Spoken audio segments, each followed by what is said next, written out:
Hello students, welcome to this new video. So in this video we're gonna start a new chapter of class 12. First हमारी book है first book का first chapter we're gonna start. अब देखो पहली बात BRICS beads and हो bones the Harappan civilisation. अब ऐसा है इस चैप्टर आपने हरप्पन सिविलाइजेशन के बारे में सुना होगा. इस चैप्टर को आप रिलेट कर सकते हो अपने क्लास सिक्स्थ में हरप्पन सिविलाइजेशन के बारे में कुछ बताया था. अगर आप आईसीएससी से सीबीएसई में आए हो तो आपने क्लास सिक्स्थ में हरप्पन के साथ मेसोपोटामियन भी पढ़ा होगा. Let's just not go to this six class, वापस क्लास 12 में आते हैं. तो मैं इस वीडियो में जल्दी से जल्दी आपको इसके बारे में पढ़ाऊँगा. पहली बात, हाँ, coming back to the topic. पहला जो ये पैराग्राफ है जो हमें दिख रहा है, इसमें कुछ नहीं, इन्होंने बस सील के बारे में बताया. What is this? पहली बात आपने देखा है क्लास सिक्स्थ में कि ये कैसी दिखती थी, कुछ एक ऐसी जैसी सील थी. मुझे पता है किसी को याद नहीं है कि क्लास सिक्स में क्या पढ़ा था, बट कुछ ऐसी ऐसी सी चीज़ देखी थी. This is called a seal.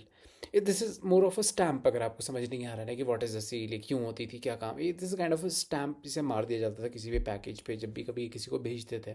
ठीक है. अब अब इन सील के बारे में क्या, इस सील के ऊपर अगर क्वेश्चन आया तो मैं तुम्हें पॉइंट्स बता सकता हूँ. First of all, it is the most distinctive artifact of the Harappan civilization. Harappan civilization का सबसे ज़्यादा डिस्टिंक्टिव आर्टिफैक्ट था. ये बहुत अलग सी चीज़ थी जो लगी थी हमारे आर्कियोलॉजिस्ट को, जब उन्होंने देखा था कि यार ये बहुत अलग चीज़ है जो हड़प्पा को अलग बनाती है. अब ये किस चीज़ से बनी होती थी? एक पत्थर का नाम है steatite. Just take this thing, right. एक पत्थर है जिसका नाम स्टेटाइट है, उससे ये सील बनी होती थी. ठीक है. अब इस सील में क्या होता था? एनिमल मोटिव होता था. What is animal motive? एक जानवर की इन्होंने की इमेज सी बना दी थी सील में, उसे एनिमल मोटिव कहा जाता है. A script that remains undeciphered. और एक स्क्रिप्ट होती थी, ये दिखा है कुछ लिखा हुआ सा है, कुछ तुम्हें समझ नहीं आ रहा है. देखो आज तक किसी को भी समझ नहीं आया ये क्या लिखा है. आर्कियोलॉजिस्ट भी बहुत ज़्यादा कोशिश कर रहे हैं कि भाई क्या लिखा है ताकि इनको पता लग सके, बट कोई इतनी सच अभी तक डेवलपमेंट हुई नहीं है, राइट. तो देर हाउसेस पॉट्स. अब देखो, हाँ, अब जब हम हड़प्पा के बारे में पढ़ते हैं, ये चैप्टर कैसे बना, आप कह रहे हो कि भाई देखो हमें ये भी नहीं पता क्या लिखा है. तो मतलब हमें पता कैसे लगा कि भाई ऐसे भी कोई लोग रहा करते थे उस टाइम पे? हमें उनके houses, pots, ornaments, tools, seals, इन सब चीज़ों को देख के हमने कुछ आइडिया लगाया कि यार ऐसे ऐसे ये लोग रहा करते होंगे. Terms, places and times. अब देखो यहाँ पे ना एक कल्चर, एक वर्ड है जो आपने पढ़ा होगा कि भाई ये हमारा कल्चर है, मेरी संस्कृति है, हमारे डांस है, ये वो. इतना आसान नहीं है ये डेफिनेशन. आर्कियोलॉजिस्ट के लिए कल्चर डेफिनेशन थोड़ी अलग है. आर्कियोलॉजिस्ट कहते हैं, archaeologist use the term culture for a group of objects of distinctive in style that are usually found together within a specific geographical area and a period of time.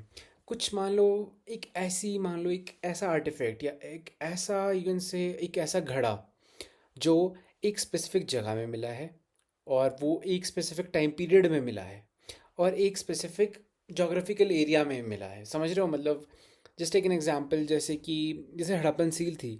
ये हड़प्पा की जितनी भी सारी सिविलाइजेशन है, ये पूरी सिविलाइजेशन में मिलती थी.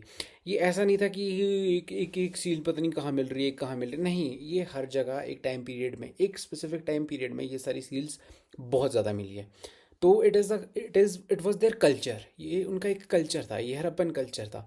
मान लो आपको कोई हड़प्पा की पॉटरी मिलती है ना, आप ये नहीं कहोगे उसको कि देखो it belongs to Harappa.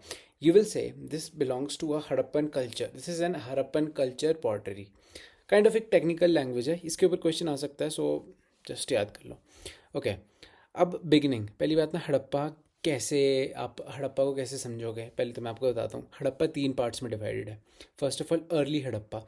Early Harappa मतलब जब जस्ट लोग आए ही है, अभी जस्ट सेटल ही हुए हैं, तो मतलब अभी वो बहुत एडवांस तो हो गए नहीं, अभी तो एक बिगनिंग स्टेज में हो गए. तो this was that beginning stage जिसमें वो लोग काइंड ऑफ अभी बस प्रिमिटिव थे, थोड़े मतलब उतने डेवलप्ड नहीं थे. ये वो वाला पार्ट है. Then there is this mature में मतलब बहुत सारी एडवांसमेंट्स आ गई थी, बहुत ज़्यादा टेक्नोलॉजिकल, बहुत ज़्यादा बड़ी बड़ी बिल्डिंग्स इन द सेंस कि अच्छी सेटल्ड प्रॉपर प्लान बिल्डिंग्स बनने लग गई थी. And this is the end is मतलब जब हड़प्पा ख़त्म होने लगा था. तो अभी जो ये वाला फर्स्ट है, बिगिनिंग, जो हमारा हेडिंग है, इसमें हम अर्ली हड़प्पा के बारे में पढ़ने वाले हैं. ठीक है. There were the several archaeological cultures in this region prior to the mature Harappa. जो ये मेच्योर हड़प्पा है, मेच्योर हड़प्पा से पहले काफ़ी ज़्यादा अर्ली काफ़ी सारे कल्चर्स रहे हैं. अर्ली कल्चर मतलब पुराने टाइम, मतलब हड़प्पा से पहले के जो मेन हड़प्पा हम पढ़ते हैं, उससे जो पुराना जो लोग वहाँ पे रहा करते थे, यू कैन से जब लोग जस्ट आए ही थे, उन लोगों का जो रहने सहने का तरीका था वो काफ़ी अलग था। जो several archaeological cultures in this region prior to the, हाँ मतलब वो चीज़ों के बारे में हमें पता लगा है। And then it is the distinctive pottery evidence of the agriculture and the pastoralism and some crafts. हमने कुछ क्राफ्ट्स के बारे में पता लगा कि कुछ अलग तरीके की इनकी पॉटरी थी। एग्रीकल्चर हल्का सा अलग था इनका, मतलब बहुत अलग तो नहीं था बट थोड़े बहुत डिफरेंसेस थे। पेस्टोरलिज्म थोड़ा बहुत अलग था जनरल। और उसके बाद हाँ, एक बहुत बड़ी जो चीज़ थी जो इनकी मेजर हड़प्पा से अलग थी, that is generally they had a small homes and they were virtually no large buildings. बहुत ज़्यादा छोटे छोटे घर होते थे, बहुत बड़े घर कभी नहीं हुआ करते थे जो अर्ली हड़प्पन टाइम पीरियड था वहाँ पे। It appears there was a break. ये कहते हैं कि जैसे ही हम अर्ली हड़प्पा से मेच्योर हड़प्पा की तरफ जा रहे थे तो एक बीच में एक ब्रेक आया था, एक मतलब ये यहाँ पे ना कुछ एक ब्रेक सा आया था। अब वो क्या ब्रेक क्या है उसके बारे में हम पढ़ेंगे। It was seen that there were the large scale burning of some sites. जो पुराने इनकी मान लो जब जो पुराने जो घर थे वो सारे जला दिए गए। जो अर्ली हड़प्पा के लोग थे ना, जब वो, वेट अ सेकेंड, जो अर्ली हड़प्पा के लोग जब मेच्योर हड़प्पा में जाने लगे तो इन्होंने जो अपनी पुराने बिल्डिंग्स थे वो सारी जलाने शुरू कर दिए। वो जो पुरानी बिल्डिंग्स थे उन्हें छोड़ दिया। तो तब वो एक नए काइंड ऑफ एक एडवांस्ड सिविलाइजेशन बने थे। जो उनकी पुरानी जो जो भी सब कुछ बचा था उन्हें उसे उन्होंने या तो फिर अबैंडन कर दिया या तो फिर जला दिया। सबसिस्टेंस स्ट्रैटेजी, अब इसके ऊपर एक बहुत प्यारा क्वेश्चन बनता है। ठीक है, सबसिस्टेंस स्ट्रैटेजी का क्या मतलब? एक सर्वाइवल का तरीका। आप कैसे सर्वाइव कर रहे हो एक जगह पे। जस्ट टेक एन एग्जाम्पल, अगर आप साउथ इंडिया जाओगे तो वहाँ के लोग जनरली राइस पे सर्वाइव करते हैं। जनरली वो राइस ज़्यादा उगाते हैं, ज़्यादा खाते हैं। आप नॉर्थ में जाओगे वो ज़्यादा वीट को कंज्यूम करते हैं और वीट उगाते हैं, और यू कैन से ज़्यादा से ज़्यादा वीट के ऊपर डिपेंडेंट है। ये एक सबसिस्टेंस स्ट्रैटेजी है, एक काइंड ऑफ सर्वाइवल स्ट्रैटेजी है। वो लोग राइस खाते हैं, हम लोग वीट को ज़्यादा कंज्यूम करते हैं। ठीक है, something like that. Certain common elements including the subsistence strategy, कुछ सर्टेन एलिमेंट्स थे जो अर्ली हड़प्पा के और मेच्योर हड़प्पा के सेम थे, उसके बारे में हम पढ़ेंगे। The Harappan eat a wide range of plant animal products including fish. अब देखो, हड़प्पन लोग प्लांट्स खाते थे, एनिमल्स खाते हैं। एनिमल्स में भी स्पेसिफिकली ये कह रहे हैं कि फिशेस भी हड़प्पन लोग कंज्यूम करते थे। और जो उनकी डाइटरी प्रैक्टिसेस होती थी वो हमें कैसे पता लगा कि यार ये लोग क्या क्या खाते थे, खासकर ग्रेन्स वगैरह के बारे में हमें कैसे पता कि ये वीट खाते थे, हमें कैसे पता कि ये राइस खाते थे। उन्होंने कहा है after kind of wait dietary from the finds of the charred grains. Charred grains मिले। चार्ड ग्रेन्स का क्या मतलब होता है? जले हुए ग्रेन्स, जले हुए, ऐसे ही समझ लो आप, जले हुए वीट। मान लो कोई गेहूं हुआ किसी पॉट में, मान लो किसी पुराने टाइम में हड़प्पा के कुछ लोगों ने गेहूं डाल दिया होगा और वो समहाउ जल गया, और यू कैन से जस्ट समहाउ उसके रिमेन्स प्रिजर्व्ड रहे। उससे हमें पता लगा कि भाई ये पॉट मिला है हमें, इसमें तो ग्रेन्स पड़े हैं। मतलब हाँ, अच्छा, इस ग्रेन्स को तो पक्का ये लोग खाते होंगे, तो ऐसे थोड़ी कोई ग्रेन डाल देगा किसी भी मटके के अंदर, राइट। अब ये काम किया किसने? ऐसा तो था नहीं मैं और आप गए हमने ढूंढ लिया चलो हाँ भाई हाँ खाते थे, नहीं। There for specific kind of एक स्पेसिफिक आर्कियोलॉजिस्ट होते हैं जिन्हें कहा जाता है archaeobotanists, who are specialist in ancient plant remains. अब ये लोग जो आर्कियोबोटानिस्ट्स होते हैं ये बहुत ज़्यादा स्पेशलिस्ट होते हैं। इनको पता होता है कि भाई कैसे कैसे प्लांट्स हुआ करते थे पुराने टाइम में, कैसे कैसे उन प्लांट्स को खोजना है हमें, राइट। ये इनके काम हुआ करते थे। अब ग्रेन्स, इसके ऊपर देखो बहुत अच्छा एमसीक्यू आ सकता है, मैंने कई बार देखा है। अब ये क्या एमसीक्यू होता था कि उस टाइम पे कौन सी चीज़ें उगाई जाती थी हड़प्पा के टाइम पे? Wheat, barley, lentils, chickpeas, sesame. अब ये सारे आप लिख सकते हो, आई मीन ये सारा आ सकता है आपके पास कि मतलब एसोसिएशन रीजनिंग में भी आ सकता है, तो बहुत जो बुरे क्वेश्चंस आते हैं। ओके, और हाँ, millets were found in the sites of Gujarat. जो गुजरात वाला हमारा ये एरिया है, यहाँ पे मिलेट्स मिलते थे। Millets, you know right, oats वगैरह टाइप काइंड ऑफ चीज़। Find of rice are relatively rare. आपने आज के टाइम में देखा होगा जहाँ पे हड़प्पा की जो साइट्स है ना, ये वाली, आपने देखा होगा यहाँ पे आज के टाइम पे एक रेगिस्तान है। अब रेगिस्तान में आप राइस कैसे उगाओगे? राइस में आपको पता है कितना ज़्यादा पानी चाहिए होता है। और kind of it was the kind of arid region जो हम आगे भी पढ़ेंगे। Animal bones found at the Harappan sites include those of the cattle, sheeps, goats, buffaloes and pigs. अब भाई एनिमल की जो हड्डियाँ मिली है वो भी तो मिलेगी मिलेगी हमें। अगर घड़े मिल सकते हैं जिसके अंदर ग्रेन्स है तो हड्डियाँ भी तो मिलेगी। वो हड्डियाँ किन किन की मिली थी? कैटल्स, कैटल्स मतलब गाय वगैरह की। शीप्स मतलब यू नो वो शीप्स आर, गोट्स भी पता है तुम्हें, बफेलोज भी पता है, पिग भी पता है। अब ये किसने फाइंड किया? ये भी मैं और आप तो जाएंगे नहीं कि भाई हड्डियाँ देखेंगे हाँ भाई जानवर थे ये तो पिग लग रहा है, ऐसा तो नहीं हुआ, ठीक है। अब इसके लिए भी स्पेशल आर्कियोलॉजिस्ट होते थे, उन्हें कहा जाता है आर्कियोजूलॉजिस्ट। अब ये लोग क्या करते थे, अब ये लोग हड्डियों को पहचानते थे भाई ये, और मतलब ऐसे नहीं पहचानते थे देख के, मतलब वो केमिकल जो भी वो लेबॉर्ट्री में ले जाते थे सैंपल, फिर टेस्ट वगैरह करते, हाँ भाई ये पिग है, डीएनए वगैरह मैच करते थे। हमारे हिस्ट्री के स्टूडेंट से बाहर की चीज़ें हैं। ठीक है। Indicate that these animals were domesticated, इससे पता लगता है कि जो ये एनिमल्स मिले हैं, जो पिग वगैरह मिले हैं, बफेलो मिली है, मतलब इसको ये लोग पालते थे। पालते क्यों थे? दूध के लिए, काइंड ऑफ अपने फूड के लिए, और समथिंग लाइक दैट। हाँ, और ऑल्सो जो बहुत ज़्यादा काइंड ऑफ अजीब चीज़ है, वाइल्ड वाइल्ड तो नहीं है, मतलब बोर, डियर और घड़ियाल्स आर आल्सो फाउंड। अब जो बोन्स है, कुछ ऐसे भी जानवर है जिनकी हड्डियाँ मिली है और जिनके बारे में हमें पता नहीं भाई ये क्यों मिल गए। वेट, आर्कियोलॉजिस्ट वर लाइक भाई ये क्यों मिल गए, ये तो मिलने भी नहीं चाहिए थे। ये कौन कौन थे? बोर था, डियर था, घड़ियाल था। घड़ियाल आपको पता है घड़ियाल कौन होता है, kind of you can say crocodiles. Deer आपको पता है कौन होता है, और बोर बोर नहीं पता होगा आपको। Boar are pigs, you can say जंगली, वो जंगली पिग्स। ओके। अब हमें ये नहीं पता कि जो हड़प्पन लोग थे वो खुद इसे हंट करते थे, या अदर हंटिंग जो कम्युनिटीज़ होती थी उससे वो बार्टर सिस्टम के थ्रू ले लेते थे। होते नहीं कुछ लोग जो सिर्फ डेडिकेटली हंटर्स होते हैं सिविलाइजेशन में, ये तो फिर उनके साथ वो ट्रेड करते थे। उन हंटर्स को बोलते भाई ले तू गेहूँ पकड़ा, तू मुझे ये दे दे, अपना बोर दे दे, समथिंग लाइक दैट। ठीक है। Bones of fish and fowl are also found. अब कुछ जो बोन्स मिले हैं, बोन्स किस इनके मिले हैं? फिश के बोन्स मिले हैं। और फाउल क्या होता है? फाउल यू कैन से kind of a particular type of chicken कह सकते हो आप, बहुत ही लेमैन लैंग्वेज, बहुत ही ज़्यादा लेमैन लैंग्वेज में, काइंड ऑफ एक चिकन की वैरायटी। ठीक है। और फिश भी मिले, फिश के बोन्स भी मिले। ठीक है। अब archaeological techno wait a second, archaeological technologies. अब जब खेती बाड़ी करते थे तो वो क्या क्या चीज़ें को का यूज़ करते थे अपनी खेती करते वक्त? रिप्रेजेंटेशन, पहली बात तो ये लोग बुल का यूज़ करते थे। हमें कैसे पता भी ये बुल का यूज़ करते थे? हमें उसके बारे में बुल के सील्स मिले हैं, हमें टेराकोटा स्कल्पचर्स मिले हैं, हमें जो जो हमें इंडिकेट करते हैं that bulls were known and bulls were used for agriculture. Auxins were used for ploughing, मतलब खेत को, आई मीन यू खेत में एग्रीकल्चर में यूज़ किया जाता था in a very simple way. Moreover, the terracotta model of the plow have been found at the sites of Cholistan and Banawali. इसके ऊपर बहुत अच्छा एमसीक्यू आता है, तो इसको भी याद कर लेना प्लीज़। तो और हमें एक और चीज़ मिली है, जो अब देखो बुल भी एक जगह मिल गया, एक जगह हमें प्लो मिला है। प्लो आपको पता है ना क्या होता है? प्लो, मैं उसको, आई मीन एग्रीकल्चर में जो प्लो यूज़ होता है, जो जनरली बुल के पीठ में रखा जाता है, तो दैट इज़ द प्लो, उसे यूज़ किया जाता है। Archaeologist have also have evidence of the प्लोड fields. हाँ, हमें जो प्लोड फील्ड्स जो खेत में जब प्लो को यूज़ कर देते हैं ना, तो जो एक काइंड ऑफ एक राइट एंगल्ड वैलीज टाइप जो बनती है। I mean I belong to a hilly region, तो मुझे ज़्यादा एग्रीकल्चर के बारे में पता नहीं है, आई मीन खेती बाड़ी के बारे में।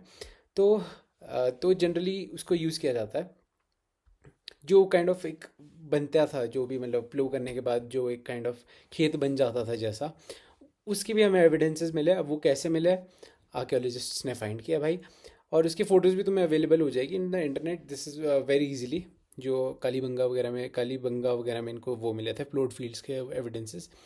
The field the field had two sets of furrows at right angle to each other, suggesting that two different crops were grown. ये इसके ऊपर भी एमसीक्यू आता है एक बहुत अच्छा वाला। अब देखो, अब वो किस तरीके से थे, वो जो आपके प्लॉट फील्ड्स थी, वो काइंड ऑफ ऐसा था, कुछ ऐसे हॉरिजॉन्टल लगे हुए थे, काइंड ऑफ हॉरिजॉन्टल प्लो को यूज़ करते हुए हॉरिजॉन्टल लाइंस बनी हुई थी कहीं पे, फिर कुछ वर्टिकल्स बनी हुई थी। अब इससे हमें ये चीज़ पता लगती है कि भाई देखो, दो क्रॉप्स एक टाइम पे दो क्रॉप्स उगाए जा रहे थे। ठीक है। नेक्स्ट वी, हाँ, अब आर्कियोलॉजिस्ट पूछते हैं भाई देखो बाकी तो ठीक है, तुमने उगा भी दिया, एवरीथिंग इज़ गुड, अब तुमने ये जो ये एग्रीकल्चर करके निकाला है, इसको कट कैसे किया तुमने? मतलब अब गेहूँ उग गया है, अब तुमने किस ब्लेड्स का यूज़ किया है? क्या आपने स्टोन ब्लेड्स यूज़ किया है, या आपने मेटल टूल्स का यूज़ किया? आज के टाइम पे जो वो खुरपी होती है, जो वो कम्युनिस्ट फ्लैग में होती है, वो दैट थिंग, या तो फिर आपने वो यूज़ किया है? अब बात आती है कि अब हड़प्पा तो काफ़ी ज़्यादा रेगिस्तानी, आई मीन आज के टाइम पे तो काफ़ी ज़्यादा एरिड एरिया था। अब उस टाइम पे कैसे आप वीट उगा रहे थे, कैसे आप राइस उगा रहे थे? पानी तो चाहिए, अब पानी है नहीं वहाँ, देखो आप तो आज भी पता होगा कि थार डेजर्ट है वहाँ पे।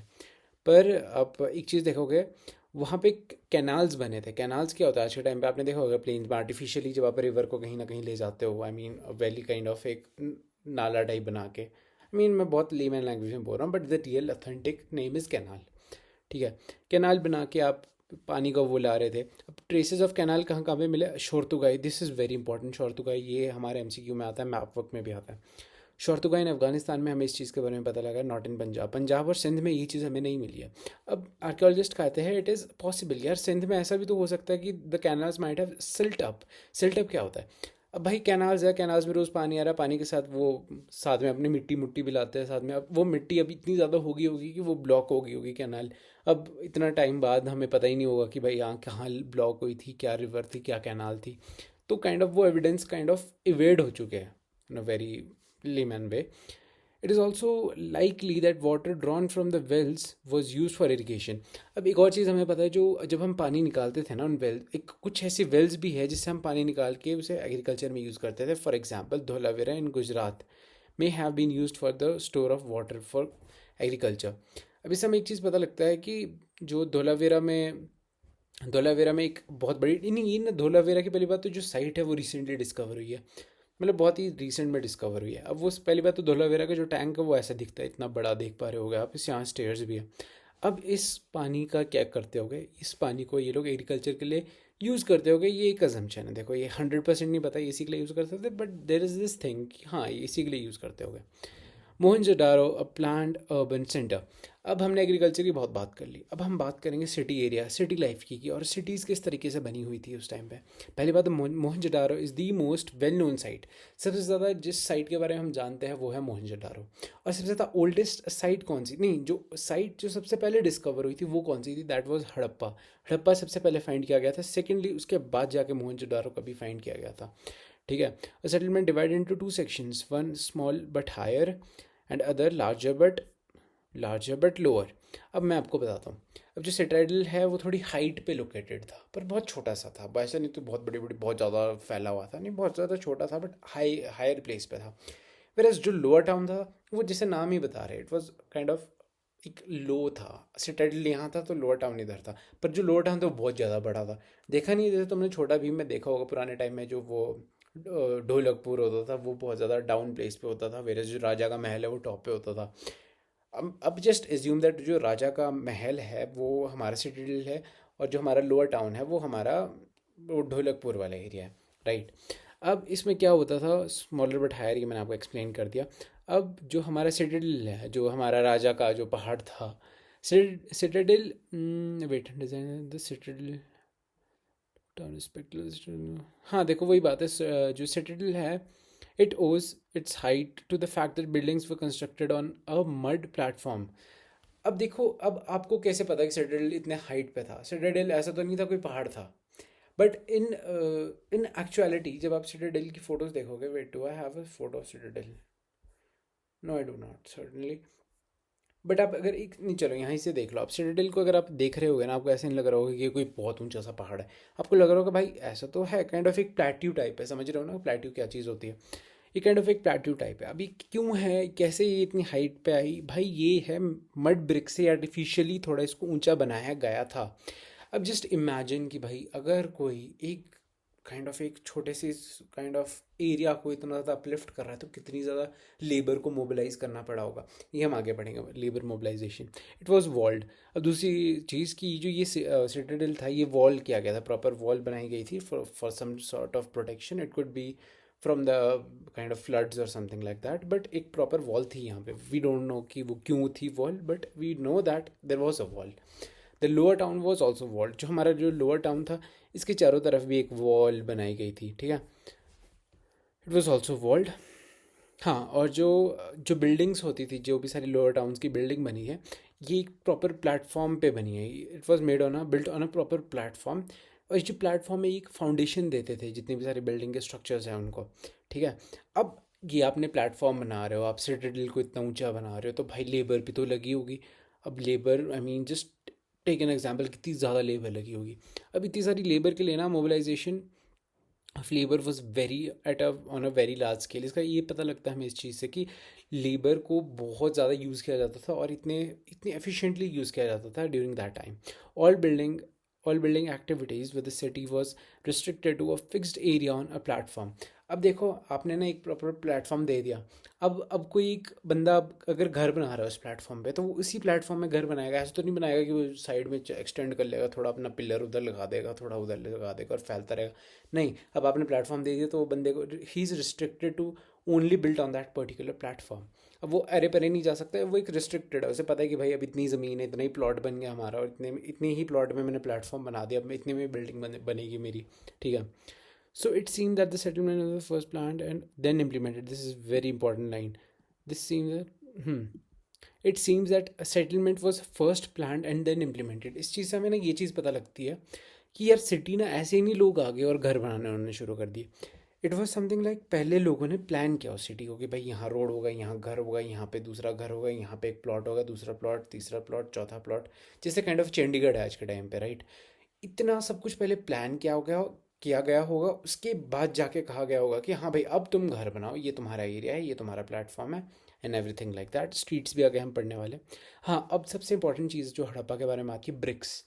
अब कहोगे भाई ईंटों में क्या बहुत बड़ी बात है। अब देखो, जो हड़प्पा की ब्रिक्स थी, पहली बात तो वो सन ड्राइड थी और बेक्ड भी थी। अब एक चीज़ मैं आपको बताऊँ, जो हड़प्पा की जो ब्रिक्स थी वो जनरली बेक्ड थी, मतलब उसे भट्टी में डाल के बनाई जाती थी वो। मेरा जो मेसोपोटामिया के टाइम पे जो ब्रिक्स बनती थी वो इतनी ज़्यादा वो सन ड्राइड होती थी, वो बस धूप में रख देते थे, वो ईंट बना के बोला हाँ भाई ये सूख जाएगी। वेरस एक चीज़ मैं आपको बता दूँ, जो सन ड्राइड ब्रिक्स होती थी वो इतनी स्ट्रांग नहीं होती जितनी बेक्ड ब्रिक्स होती है, जितनी भट्टी में डाल के जो ईंटें बनती है उतनी स्ट्रांग होती है, राइट। अब ब्रिक्स के बारे में हम जानेंगे। ब्रिक्स सन ड्राइड और बेक्ड मैंने आपको बता दी। स्टैंडर्ड रेशियो, एक स्टैंडर्ड साइज़ की ब्रिक होती थी। अब मैं आपको बताऊँ, जो श्रीनगर और जम्मू वाला एरिया है, वहाँ से लेकर नीचे कराची तक, जो हड़प्पा की जितनी भी सारी साइट्स थी, वहाँ पे जो हमें साइज़ मिला है सारी ब्रिक्स का, वो एकदम सेम था। अब वो सेम क्या था, अब मतलब क्या साइज़ क्या था वो भी लिख दो आप। 4:2:1, मतलब यही एक साइज़ था। मतलब वो चार, जस्ट टेक एन एग्जांपल, वो 4 इंच लंबी थी। हाइपोथेटिकल एग्जांपल, मैं ऐसे नहीं बोल रहा कि यही था बिल्कुल, but I am just giving an example. वो 4 इंच लंबी थी और वो 2 इंच ब्रॉड थी, और वो 1 इंच वो मोटी थी, वो जो ब्रिक्स हुआ करती थी, और वो हर जगह सेम थी, काइंड ऑफ एक यूनिफॉर्मिटी थी throughout the civilization. Laying out drains. अब हम पूरे ड्रेनेज सिस्टम की बात करने वाले हैं यहाँ पे। अब मैं आपको एक चीज़ बता दूँ, this drainage system comes for 8 marks very easily. 8 marks का क्वेश्चन ये आराम से आता है, 3 मार्क्स का ये क्वेश्चन आराम से आता है बोर्ड में, राइट। तो जस्ट मैं आपको बोल रहा हूँ, अगर आपको कुछ नहीं, लास्ट मोमेंट में आपको अगर कुछ पढ़ना हो तो प्लीज़ इस टॉपिक को तो करके जाओ इफ़ यू वांट टू पास। ठीक है। One of the most distinctive features of, देखो मैं नहीं कहता कि आपकी स्कूल बोर्ड आपको डालेगा कि नहीं, स्कूल के हाफ ईयरलीज में आपके पास आएंगे नहीं, स्कूल के साइकिल टेस्ट में ये पक्का आएगा, but I am saying is board में, सीबीएसई बोर्ड में ये क्वेश्चन पक्का आएगा।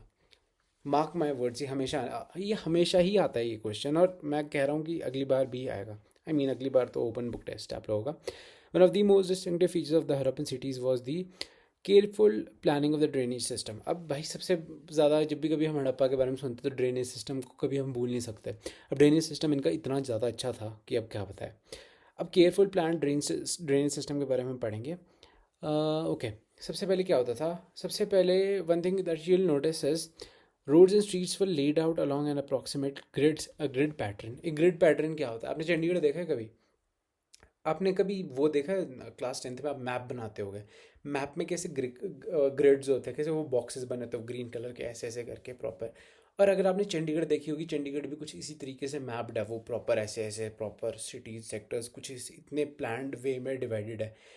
एंड जो डेवलपमेंट और जो प्लानिंग चंडीगढ़ में हुई है वो एग्जैक्टली सेम हड़प्पा में हुई थी उस ज़माने में। जस्ट एक एग्जांपल, कितने पहले, जब मतलब इंसानों को कुछ आता, जब मतलब यूरोप में, जब जो हमारे ब्रिटिश लोग जिन्होंने बाद में कब्जा किया, जहाँ पे जिस टाइम उन लोगों को पता भी नहीं था क्या खाना है, वो पत्ते पुत्ते खा रहे थे, कुछ भी नहीं, उनको आइडिया भी नहीं था ज़िंदगी क्या होती है। उस टाइम हमारे लोग इतनी वेल डेवलप्ड सिटीज़ बना चुके थे, राइट। अब हम बताएंगे स्ट्रीट्स के बारे में। First of all grid pattern, मैं बोल रहा हूँ एग्जाम में ये वर्ड तो लिखना ही लिखना है, ग्रिड पैटर्न, ठीक है। The intersected at the right, हाँ ये राइट एंगल भी लिखना ही लिखना है। ये जो ग्रिड पैटर्न में आपने पता होगा ना, मैंने आपको ग्रेड बता दी, जैसे आपने क्लास 10th में जो वो काइंड ऑफ ग्राफ आते थे, उसमें कैसे वो 90 डिग्री पे वो हर हर जगह इंटरसेक्ट करते थे, उसी तरीके ग्रिड पैटर्न में the streets intersected at an right angle, हर एक राइट एंगल पे जो स्ट्रीट्स थी वो इंटरसेक्ट करती थी, ठीक है।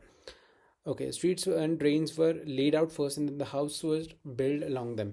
अब क्या होता था, पहले ना एक स्ट्रीट्स बना देते थे, मतलब जो मान लो पहले प्लानिंग कर दी ना आपने प्रॉपर कि हाँ भाई ऐसे ऐसे बनाना है, फिर उसके बाद आप प्रॉपर स्ट्रीट्स बनाते थे। अब उन्हीं स्ट्रीट्स के साथ में आप एक ड्रेनेज बना देते थे। अब उसके बाद बोला जाता था हाँ भाई अब तुम घर बनाना शुरू करो। First and then the houses were build along them. अब स्ट्रीट्स बन गई, ड्रेन बन गई, अब उसके साथ तुम हाउसेज बनाओ। मतलब इतना ज़्यादा प्लान किया जाता था, पहले रोड और पहले ड्रेनेज पहले डिसाइड किया जाता था और उसके बाद जाके घर बनाए जाते थे। जस्ट इमेजिन आज के टाइम पे इंडिया में किस तरह की कंस्ट्रक्शन होती है। यहाँ पे क्या करते हैं, यहाँ पे पहले घर बना देते हैं फिर बात करते हैं भाई यहाँ रोड चाहिए, भाई मेरे घर के लिए तो रोड चाहिए प्लीज़, मैं तो नहीं, बिना रोड के नहीं होगा काम। और उस ज़माने के लोग पहले ही इतना सब कुछ डिस्कवर कर चुके थे। ओके, डिस्ट्रैक्ट हो गया मैं थोड़ा टॉपिक से। Every household needs to have at least one wall along the streets. अब देखो अगर आपको ना ड्रेनेज की फैसिलिटी चाहिए तो आपको ना कि घर की एक दीवार तो रोड के साथ लगनी चाहिए। रोड के साथ क्यों लगनी चाहिए, क्योंकि रोड के साथ ड्रेनेज है। अब भाई आपका घर की दीवार रोड के साथ लग ही नहीं रही है तो आप स्ट्रीट ड्रेन में कैसे अपने घर का कूड़ा कबाड़ डाल दोगे, जो भी सारा डोमेस्टिक लिक्विड वेस्ट जो निकलता है उसको आप कैसे आप मेन ड्रेन में दोगे। ठीक है, इसके लिए आपको क्या चाहिए, एक दीवार आपकी घर की हमेशा ड्रेन के साथ अटैच होनी चाहिए, स्ट्रीट के साथ अटैच होनी चाहिए। One more thing, domestic architecture. देखो ये भी बहुत अच्छा क्वेश्चन है, ये भी हमेशा आता है, but I don't give the guarantee of this question that much. I mean ये तो बहुत ही ज़्यादा इंपॉर्टेंट है, पर ये भी है रिस्पेक्टिवली इट इज़ इम्पॉर्टेंट। अब लोअर टाउन के बारे में हम पढ़ेंगे, लोअर टाउन में किस तरीके के घर होते थे। पहली बात, जो लोअर टाउन है उसमें सारी की सारी रेजिडेंशियल बिल्डिंग्स होती थी, आम आदमी रहते थे लोअर बिल्डिंग लोअर टाउन में। अब ये जो घर होते थे इसमें पहली बात तो एक कोर्ट यार्ड होता था। अरे परे देखा होगा आपने, wait you can just see this. अरे परे सारे यहाँ पे रूम है, यहाँ पे कुछ रूम है, यहाँ पे रूम है, यहाँ पे रूम है, और जो बीच में देखो कितना खुला सा रखा हुआ है इन्होंने। अब इसे कहा जाता था कोर्ट यार्ड। ठीक है, with rooms all with rooms on all side. अब देखो ये कोर्ट यार्ड है और साइड में सारे सारे रूम्स है, कुछ ना कुछ हो रहा है साइड में। ठीक है, this was kind of the map of that their home और centre of all the activities. अब देखो जो ये कोर्ट यार्ड है ना, अब कोर्ट यार्ड में गर्मी में वुमेन लोग कुछ मिर्चें सुखाया करते थे, जैसे आज के टाइम पे भी होता है। ये कुछ ना कुछ प्रॉपर चला होता है, कुछ कुकिंग का काम करते थे लोग, कुछ जो मतलब जो कोर्ट यार्ड होता था ना वहाँ पे सारी एक्टिविटीज़ होती थी, डोमेस्टिक एक्टिविटीज़ जनरली, सुखाना करना है, cooking and something like that. Okay, centre of the drawing, हाँ वही बात है। Okay, privacy. अब इन लोगों के लिए ना प्राइवेसी बहुत बहुत ज़्यादा इंपॉर्टेंट थी। अब क्यों प्राइवेसी इंपॉर्टेंट थी, अब किस तरीके से प्राइवेसी इंपॉर्टेंट, पहली बात ना इनके घर में खिड़कियाँ नहीं होती थी, प्राइवेसी के लिए बहुत ही खतरनाक इलाज इनका। Privacy, there no windows in the walls along the ground level, on the ground level. अब ग्राउंड लेवल में इनके पास ना कोई भी खिड़की नहीं रखते थे घर के उसमें, क्योंकि इनको प्राइवेसी बहुत इंपॉर्टेंट थी। ठीक है, beside the main entrance door not give a direct view of the interior on the country side court yard. देखो इनका डोर कुछ इस तरीके से बनाया इन्होंने कोने में कि कोई अंदर इनके डायरेक्टली इनके कोर्ट यार्ड को ना देख सके। इट वॉज समथिंग लाइक कि भाई तुम्हें यही दिखेगी ये चीज़, पर तुम्हें डायरेक्ट कोर्ट यार्ड नहीं दिख पाएगा कभी। ठीक है, every house had its own bathroom paved with a bricks with drains connected through the wall to the street drain. मैं बताऊँ, इनके ना जो बाथरूम होते थे ना, बाथरूम में इसमें हमारे पास दिया नहीं है, बट बाथरूम पहली बात तो प्रॉपर ब्रिक से बनते थे। And you would be surprise to know जो इनके बाथरूम होते थे उनमें प्रॉपर टाइलिंग भी होती थी, जैसे डिज़ाइन आज हम देखते हैं ना कि टाइल क्या रही, ये वाला नहीं है वो वाला है। अरे भाई ऐसे टाइल्स तो हमारे हड़प्पा वाले पता नहीं 4,000 साल पहले डिस्कवर कर चुके थे। इनके जो बाथरूम्स होते थे उसमें प्रॉपर टाइलिंग भी होती थी, और जो इनके बाथरूम का मान लो आप भाई कोई बंदा नहा रहा है तो आप नहाने के बाद जो आपका साबुन वाला पानी है वो कहाँ जाएगा, तो उस यूज्ड पानी के लिए जो हर एक बाथरूम है वो जो मेन स्ट्रीट में जो ड्रेन बनी है वो उससे कनेक्टेड होता था हर एक बाथरूम। ओके, और हाँ कई जो घर है हड़प्पा के वहाँ पे स्टेयर केसेस भी मिले हैं, स्टेयर केस मतलब सीढ़ियाँ मिली है भाई, उससे पता लगता है कि या तो फिर ये लोग अपने रूफ़ पे जाते थे या रूफ़ पे एक और कमरा हुआ करता था। आई मीन 4,000 पहले डबल स्टोरी घर होना was is a kind of a very huge thing. ये कोई ऐसी छोटी मोटी बात नहीं है कि 2 स्टोरी घर मिल रहा है भाई, बहुत बड़ी बात है कि इतने साल पुराने 4 साल पहले इंसानों ने 2 स्टोरी घर बनाने स्टार्ट कर दिए थे। And it was the first time that जो हमारे इंसानों ने 2 स्टोरी घर बनाने शुरू कर दिए थे। Okay, wells were often in the room. अब भाई जो वेल होते थे, कुएँ होते थे, this was another important thing of the Harappan civilization. कुएँ हर एक ऐसे कमरे में लोकेटेड होते थे जहाँ पे घर के आम आदमी भी उसे यूज़ कर सके, और जो बाहर में चलते फिरते लोग हैं जो स्ट्रीट्स में चल रहे घूम रहे वो भी इस चीज़ को यूज़ कर सके। हर रेजिडेंशियल जो बिल्डिंग थी उसके जो वेल होते थे वो कुछ इस तरीके से लोकेटेड होते थे। और प्लस मोहनजोदारो है वॉज अबाउट 700, आई मीन मतलब जो वेल्स होती थी वो मान लो हमारे जो मोहनजोदारो जो प्लेस है, मोहनजोदारो में करीब 700 वेल्स मिले, 700 कुएँ मिले। ओके, लास्ट टॉपिक हम सिटाडेल तक आज कवर करेंगे, rest will do another day. Citadel it is on the citadel and we final evidence, ठीक है। अब जो हमारा सिटाडेल है, सिटाडेल के बारे में हम एक चीज़ कह सकते हैं, वो सिर्फ स्पेशल पर्पसेस के लिए सिटाडेल को यूज़ किया जाता था। अब वो स्पेशल पर्पसेस क्या थे, मतलब वो ऐसी क्या बिल्डिंग्स थी जो स्पेशल पर्पस के लिए यूज़ होती थी। फर्स्ट ऑफ ऑल वॉज हमारा वेयर हाउस। वेयर हाउस क्या है, अब आप सोच रहे हैं कि ये वेयर हाउस क्या है, ये तो कोई गाड़ी का वेयर हाउस लग रहा है। नहीं, दिस वॉज नॉट अ गाड़ी का ware house.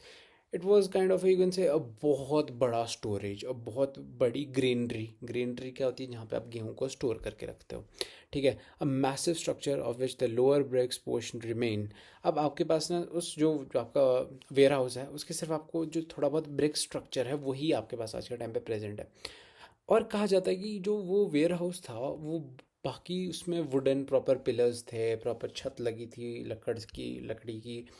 But the thing is उस वो सब कुछ टाइम के हिसाब से, आपको पता है लकड़ी इज़ अ बायोडिग्रेडेबल थिंग, तो वो तो ख़त्म हो जाएगी टाइम के हिसाब से, वो तो बायोडिग्रेड हो जाएगी। वो डिग्रेड हो जाएगी, अब बचा क्या, अब हमारे पास सिर्फ वही बचा, नीचे के जो थोड़े बहुत पत्थर है। ओके, हाँ वही बात है, probably of wood, upper portion was probably of the wood decade long long ago. लकड़ तो ख़त्म हो गया, दैट्स द थिंग। अब ग्रेट बाथ भी हमें वहाँ पे मिला है, आई मीन सिटाडेल में मिला है। सी पहली बात तो ये दो चीज़ याद रख लो, सिटाडेल में हमें दो चीज़ें मिली है जो बहुत ज़्यादा इंपॉर्टेंट है। That is first of all warehouse, secondly it is the granary. Wait no, first of all it is the warehouse और the granary, and second it's the great bath, ठीक है। The great bath was a large rectangular tank. पहले बात, great bath क्या था, it was a tank. Tank क्या था भाई, चार कोने का रेक्टेंगल था। It was a tank, rectangular tank, ठीक है। It had corridor on the four sides. Corridor पता है ना आपको, एक मान लो रेक्टेंगल टैंक है, उसके अरे परे घूमने का, यू कैन से वॉक, चलने का एक काफ़ी अच्छा सा रास्ता बनाया हुआ है। इट वॉज काइंड मतलब कॉरिडोर, ठीक है। Steps on the north and the south leading to the tank.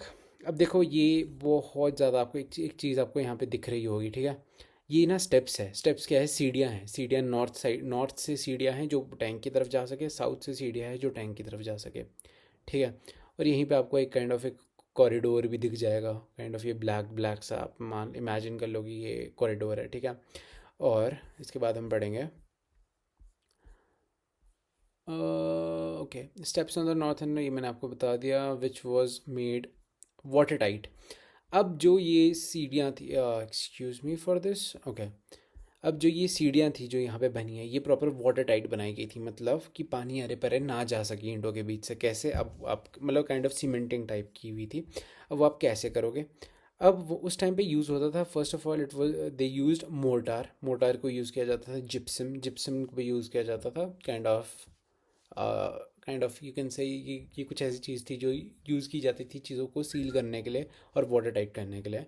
They were rooms on three sides. अब आपको देख के इसको आइडिया लग रहा होगा कि यहाँ पे कुछ रूम्स से दिख रहा है, और आपको पता है देखो ये कितनी बड़ी जगह है, कितनी ज़्यादा बड़ी जगह है। देखो यहाँ पे भी रूम्स दिख रहे हैं, यहाँ पे भी रूम्स दिख रहे हैं, वेरएज़ यहाँ पे देखो इतना कुछ है नहीं, इतना स्पेस नहीं है। तो मतलब तीन साइड में ही रूम है, यहाँ पे रूम्स है, यहाँ पे रूम्स है, यहाँ पे रूम्स है, वेरएज़ फ्रंट से तो सिर्फ रास्ता था भाई, यहाँ से तो तुम बाहर जा सकते हो, दैट्स इट। एंड और क्या था हमारे पास, देर वॉज थ्री साइड्स, ठीक है। हाँ, और वन ऑफ द जो रूम्स हैं इनका, वन ऑफ द रूम्स यहाँ पे एक ना वेल है, बहुत बड़ा सा कुआं है। अब कहा जाता था उस कुएं से ये लोग इसमें पानी भरा करते थे ग्रेट बाथ में। अब बात आई, ग्रेट बाथ में पानी भी भर दिया आपने, अब ग्रेट बाथ का पानी गंदा भी तो हो जाएगा टाइम से। आई मीन देखो, रखे रखा पानी गंदा हो जाता है, और आप कहा जाता था उस टाइम नहाते भी थे इसमें, तो ऑफकोर्स पानी गंदा होगा। तो यहाँ पर एक ड्रेन भी होती थी इन्होंने रखी हुई। ड्रेन क्या होता है, काइंड ऑफ ड्रेन क्या होगा, मतलब वेस्ट पानी को फेंकने के लिए ड्रेन होती थी उस टाइम पे, ठीक है। Okay, huge drain was there, small buildings with 8 rooms, four on each side of the corridor. अब देखो हमें ना एक और स्ट्रक्चर मिला है जिसके अकॉर्डिंग बाथरूम्स मिले हैं हमें। बाथरूम्स मिले, कितने बाथरूम्स मिले, 8 बाथरूम्स मिले। 8 बाथरूम्स किस तरीके से मिले कि चार एक साइड में, चार एक साइड में, बीच में चलने का कॉरिडोर। अब उस चीज़ को वैसे मैं मैप में लोकेट नहीं कर पा रहा उसको, क्योंकि यहाँ पे इतने अच्छे से इन्होंने डिस्क्राइब नहीं किया हुआ है, दिखाया हुआ नहीं है, but never mind, just imagine, use your imagination now. अब 8 बाथरूम है, कहाँ है? North of the great bath. मान लो ये ग्रेट बाथ है, ग्रेट बाथ के ये नॉर्थ में को तो मोस्ट प्रोबेबली यही वाला एरिया लग रहा है। अब इसमें कुछ इस तरीके से बाथरूम होते थे, 4 नीचे 4 ऊपर और बीच में चलने का रास्ता, कॉरिडोर होता था बीच में।